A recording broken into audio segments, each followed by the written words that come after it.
திருச்சிற்றம்பலம். திருநாவுக்கரசு சுவாமிகள் அருளிய தேவாரம் 4ஆம் திருமுறை. பண் கொல்லி. நாடு நடுநாடு. தலம் அதிகை வீரட்டானம். பதிகம் 1. பாடல் 8.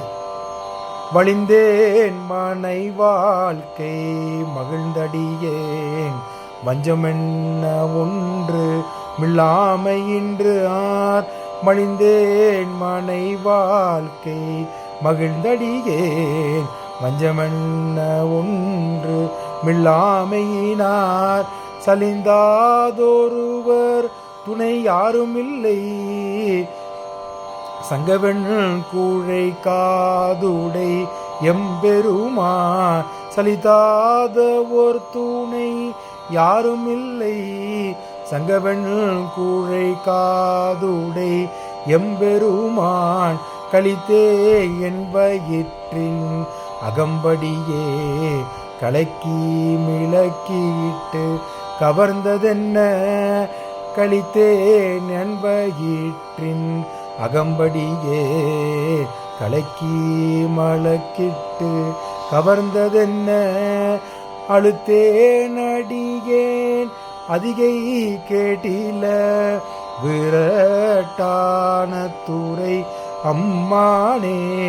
அழுத்தேன் அடியேன் அதிகை கேட்டில விரட்டான துறை அம்மானே.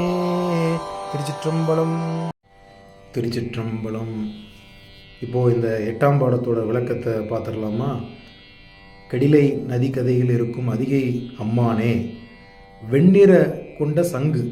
நமக்கு எல்லாருக்கும் தெரியும், சங்கு தூய்மையான வெண்ணிறத்தில் இருக்கும். அந்த வெண்ணிற சங்கு உடைய காதில் இது போட்டிருக்கோம்ல, தோடு போட்டிருக்கோம்ல, அந்த மாதிரி குழை அணிந்திருக்கும், காதில் துளை அழிந்திருக்கும் எம்பெருமானேன்னு சுவாமியை வர்ணிக்கிறார். அந்த சங்கோடு ஒப்பிட்டு சங்கு நிறத்தில் குழை அணிந்திருக்கும் பெருமானே, அடியேன் மனதில் வஞ்சனை ஒன்றும் இல்லாமையால் மனையின் கண் மகிழ்ந்து வாழும், அதாவது திருமண வாழ்க்கையில் மகிழ்ந்து வாழ்ந்து கயந்தேன். நான் அதில் இருந்தேன். நான் சூழ்நோய் என்னை ஆட்கொண்டு விட்டது.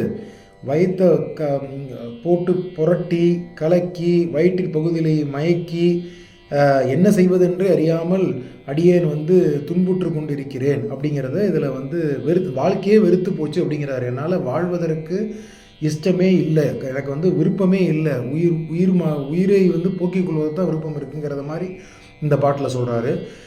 அதெல்லாம் தீர்ப்பதற்கு யார் ஒரே நிர்கதி அப்படின்னா எம்பெருமான் ஆகிய சிவபெருமான் தான். நீங்கள் தான் வேறு யாரும் எனக்கு கதி கிடையாது. நான் உங்களை நம்பி துணையாக இருக்கணும், துணை நீங்கள் தான்ங்கிற மாதிரி நம்பி நான் வந்துட்டேன். இந்த அடியனுடைய நோயை தீர்த்து அருள் புரிய வேண்டும் என்று சுவாமியிடம் விண்ணப்பம் வைக்கிறார் திருநாவுக்கரசு சுவாமிகள். திருச்சிற்றம்பலம்.